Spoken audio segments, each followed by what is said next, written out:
गेल्या काही दिवसांपासून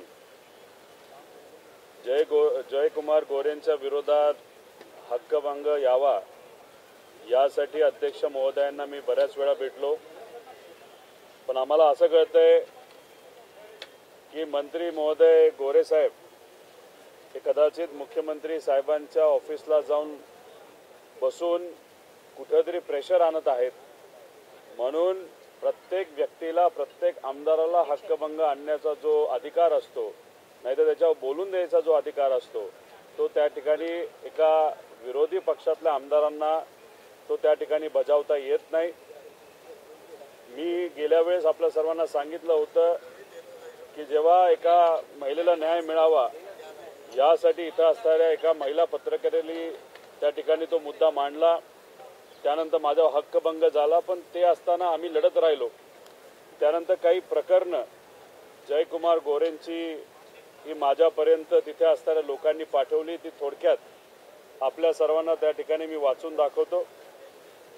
गोरे हे जे आमदार आहेत आणि आता मंत्री आहेत, तर त्यांनी त्यांच्या भागामध्ये त्यांच्या कॉलेजला जायला रस्ता मिळावा यासाठी मातंग समाजाच्या व्यक्तीला जे काही वर्षांपूर्वी वारले होते त्यांना जिवंत करून त्यांचा खोटा आधार कार्ड त्या ठिकाणी बनवून त्यांना परत एकदा जिवंत केलं आणि तिथं अधिकाऱ्यांपाशी म्हणजे रेव्हेन्यू डिपार्टमेंटमध्ये पाशी त्या खोट्या व्यक्तीला घेऊन जाऊन स्वतः गोरे भाऊ त्या ठिकाणी उपस्थित होते आणि ती जमीन त्यांच्या नावाली त्या ठिकाणी करून घेतली। मृत व्यक्तीचे नाव पिराजी भिसे असं त्या ठिकाणी होतं। गट नंबर 779-69 त्याच्यात बरोबर गोरे यांनी भिसे यांसोबत करारनामा कधी केला?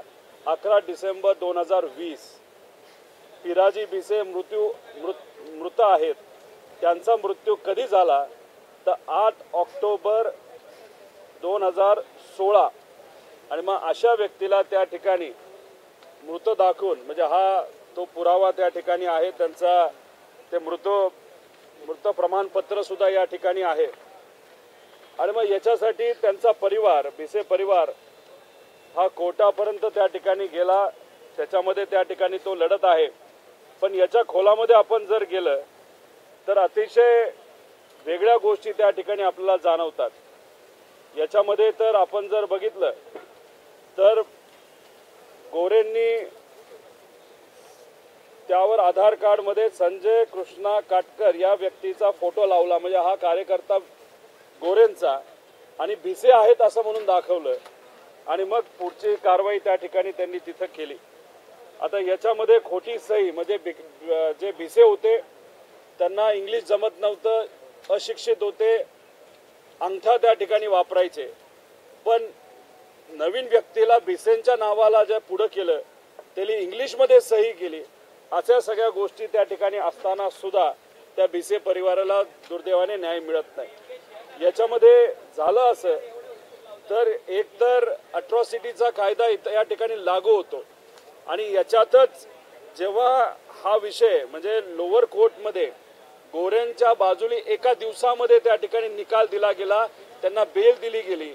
हा विषय जेव्हा हायकोर्टाला त्या ठिकाणी कळाला तेव्हा तिथं जे न्यायाधीश होते ज्यांनी बेल दिली होती गोरेंना, त्यांचं डिमोशन तिथं हायकोर्टने तिथं केलं। म्हणजे गोरे हे काय लेवलला तिथं फिरवाफिरवी करू शकतात, म्हणजे न्यायालयामध्ये सुद्धा करू शकतात, हे त्या ठिकाणी आपल्या सर्वांना कळतं। अनुसूचित जमातीचे कुटुंब आपली वडील पार्जित जमीन वाचवण्यासाठी संघर्ष करत असताना सरकार मात्र तिथं कुठेही काही कारवाई करताना आपल्या ठिकाणी दिसत नाही विषय आहे।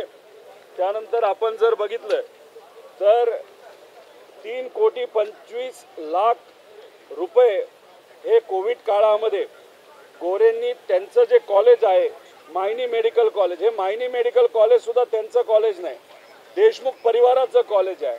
पण देशमुख परिवारावर अनेक अडचणी आणल्यानंतर त्याच्यामध्ये अध्यक्ष हे आता गोरे झालेले आहेत।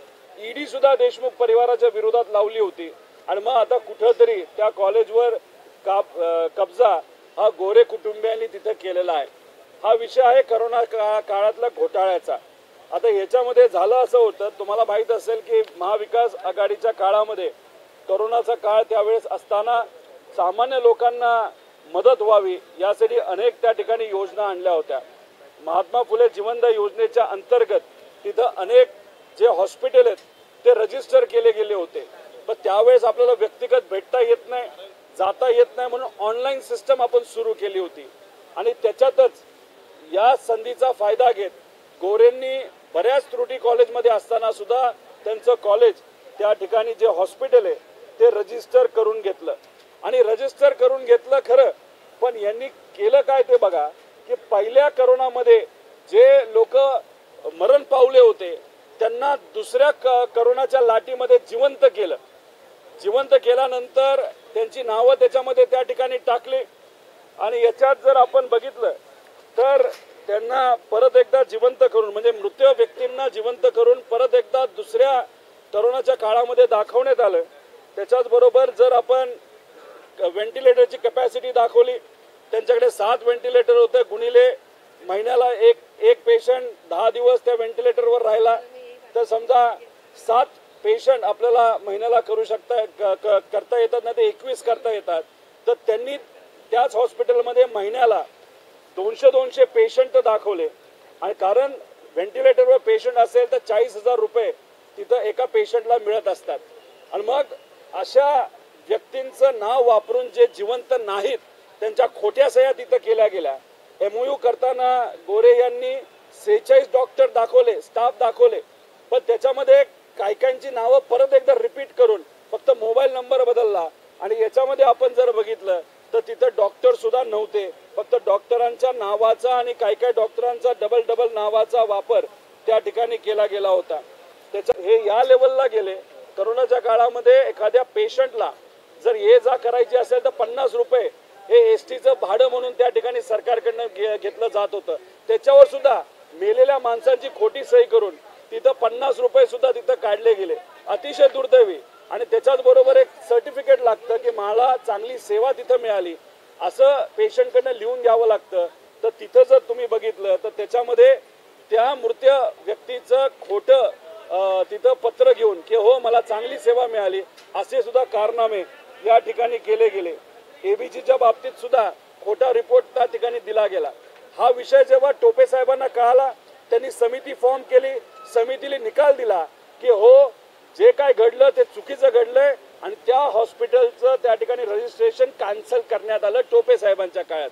मग त्यानंतर एक महारथी मंत्री झाले म्हणजे आपले सावंत साहेब, ते मंत्री झाल्यानंतर आपल्या सगळ्यांना माहिती आहे की त्यांना फक्त कुठेतरी अर्थव्यवहार केला की लगेच त्या ठिकाणी ते तिथं परवानगी देतात आणि मग तिथं वेगळी समिती फॉर्म केली आणि मग राहिलेलं बिल 67 लाख रुपयाचं क्लीन चिट देऊन त्या हॉस्पिटलला ते सुद्धा बिल तिथं काढलं। मग देशमुख परिवार हा जेव्हा तिथं ह्याच्याकडे राईट टू इन्फॉर्मेशन मध्ये RTI मध्ये गेला तर तेव्हा या सरकारने त्याला उत्तर दिलं की अशी कुठलीही समिती त्या हॉस्पिटलला तिथं व्हिजिट केलं नव्हतं। म्हणजे व्हिजिट न करताना सुद्धा क्लीन चिट दिली, 67 लाख रुपये तुम्ही काढले आणि मग तिथं जो सामान्य लोकांवर अन्याय झाला तो त्या ठिकाणी होत असताना हे सरकार त्या बाबतीत करत नाही।